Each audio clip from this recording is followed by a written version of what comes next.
అప్పుల బాధలు వెంటాడుతున్నాయా? అయితే 6 జేవిఆర్ వారి జాతిరత్నాలు ధరించండి.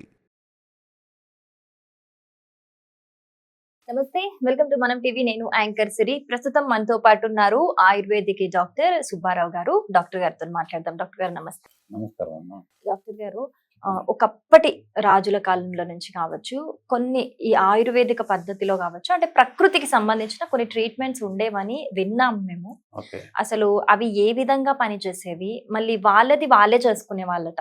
అంటే ఎవరి వైద్యం వాళ్ళే ప్రకృతి నుంచి సేకరించుకొని ఆకులతోని అలా చేసుకునేవారట. అవును. సో అలాంటి ఎవ్వరికి తెలియని ఒక ట్రీట్మెంట్ ఏదైనా ఉందా, చెప్తారా? ఆయుర్వేదంలో ఇలాంటివి చాలా ఉన్నాయి మేడం. ఉమ్, కొన్ని ఇంటి వైద్యాల కింద పేరు పడిపోయినాయి. ఉమ్, అవి ఇంతవరకు మరుగున పడకుండా ఆయా కుటుంబాల్లోనే ఇప్పటికీ కూడా నడుస్తున్నాయి. ఉమ్.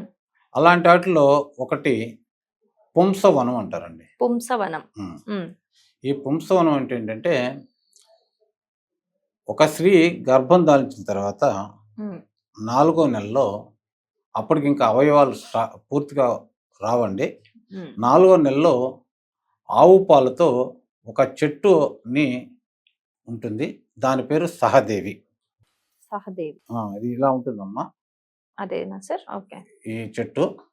మనకి మామూలు గడ్డిలలో వాటి. అవును, గడ్డిల్లోనే ఉంటుందమ్మా, మన ఇళ్ళ చుట్టూట ఉంటుంది. ఉమ్. మనకి ఇది చాలా సహాయం చేస్తుంది అనమాట.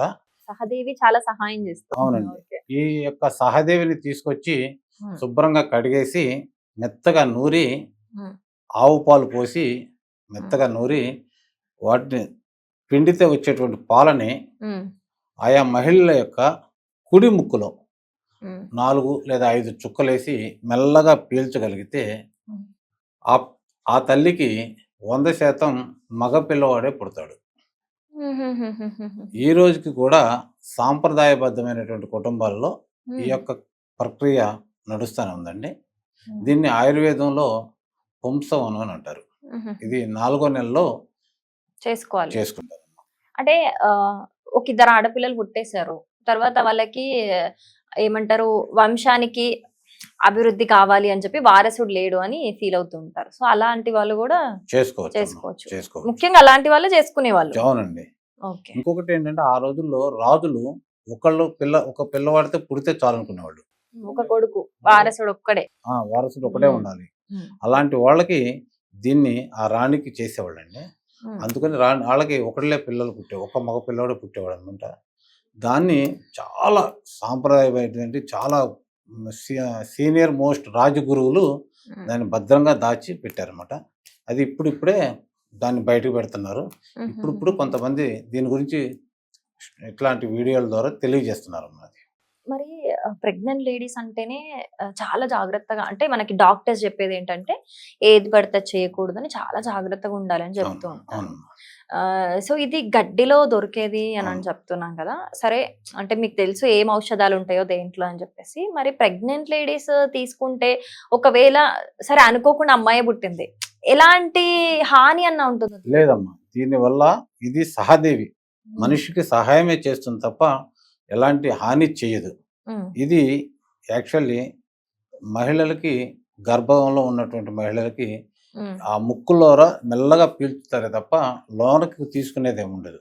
ఈ ముక్కు ద్వారా వెళ్ళి ఆటోమేటికల్లీ మన యొక్క దీని ద్వారా పూర్తిగా వెళ్ళదండి. ఇది మెదడుకి వెళ్ళి మెదటి సంకేతాల ద్వారా మగపిల్లవాడు పుట్టేందుకు మనకి కావాల్సినటువంటి హార్మోన్స్ని రిలీజ్ చేసేటువంటి గుణం ఉంది. అది ఇలా నూరేస్తారమ్మా. ఇలా నూరేసిన తర్వాత పాలు పోసి ఆ పాల చుక్కల్ని 4 లేదా 5, అంతకన్నా ఎక్కువ కూడా ఇవ్వకూడదు. అది రోజు తీసుకోవాలి, ఒక్కసారేనండి, ఒకటేసారి 4 నెలలో ఏదో ఒక్కసారి. అవునండి, అది కూడా పగలే చేయాలి మేడం, రాత్రిపూట పగలే చేయాలి. అంటే అది వేసుకున్నాక పడుకోకూడదు అనమాట. పడుకునే ఉండొచ్చు మేడం, పడుకునే ఉండొచ్చు. లోనకి మెల్లగా పీల్చాలి కాబట్టి పడుకునే ఉండొచ్చు. అది లోనకి పూర్తిగా వెళ్ళిపోయిన తర్వాత లేవచ్చు. ఓకే. మరి అంటే ఇప్పుడు అబ్బాయిలు పుట్టడానికి అని చెప్పారు. మరి ఆయుర్వేదిక్ లో అప్పటి కాలంలో కూడా మాకు ఒక లక్ష్మీదేవి కావాలి, అమ్మాయి పుట్టాలి అనుకునే వాటికి కూడా ఎలాంటి ట్రీట్మెంట్స్ అయినా ఉంటాయా సార్? అలాంటి ట్రీట్మెంట్స్ దరిదాపుగా ఇట్లాంటివి చేయకుండా ఉంటే ఆటోమేటిక్ ఆడపిల్లలు పుట్టచ్చు. అది నిజమే కదా, చాలా మంది అమ్మాయి అనగానే లేదు మాకు అబ్బాయి అవును. పుట్టాలి అనుకుంటుంటారు అవునండి. కదా. బట్ ఈ కాలంలో నిజంగా చాలా మంది అమ్మాయిలను కోరుకుంటున్నారు, అవునండి. అమ్మాయే పుట్టాలి, ఈ రోజులలో అబ్బాయి ఎవరు చూస్తున్నాడు, అమ్మాయే చూసేది మనల్ని అని. చూడటం అనేది ఈక్వాలిటీ వచ్చేసింది కదా సార్ ఇప్పుడు. అన్ని అమ్మ ఆడవాళ్ళైనా మగవాళ్ళైనా తల్లి గర్భం నుంచి వస్తారు. అవును.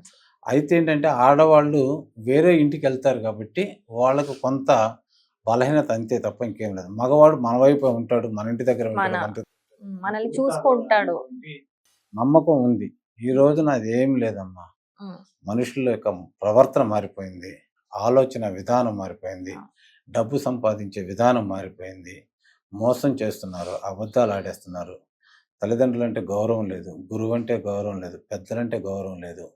దీనికి ఒకటేనమ్మా సొల్యూషను. దీన్ని సత్ప్రవర్తన అంటారు. పూర్వం అలాంటి సత్ప్రవర్తనని తల్లిదండ్రులు చెప్పకుండా ఈ మంచి నాటకాలు, పురాణాలు వీటిని చూపించేవాళ్ళు. చూపించేవాళ్ళు. అది చిన్నప్పటి నుంచి కూడా పిల్లల్లో ఒక రకమైనటువంటి భావం పెరిగేది. ఉమ్. అది. ఇప్పుడు సినిమాలలో కూడా అన్ని ఆ, ఏవేవో చూపించడం వల్ల వాటి ఇంపాక్ట్ కూడా ఉంది లైఫ్ స్టైల్. చాలా ఉందమ్మా. సినిమా ప్రభావం చాలా అంటే చాలా ఉంది. ఈ రోజున అది ఒక హాస్యాస్పదంగా ఉంటుందేమో కానీ ఒక భార్యతో ఉంటున్న వాళ్ళు ఏళ్ల మీద లెక్కయచ్చు. అవును సార్, అవును ఆ? అది దానివల్లే రాజు గొడవలు, అవును. మోసం చేసి సంపాదించడాలు ఇలా ఉండిపోయిందమ్మా. రైట్ సార్, చాలా మంచి విషయాలు చెప్పారు. Thank you sir.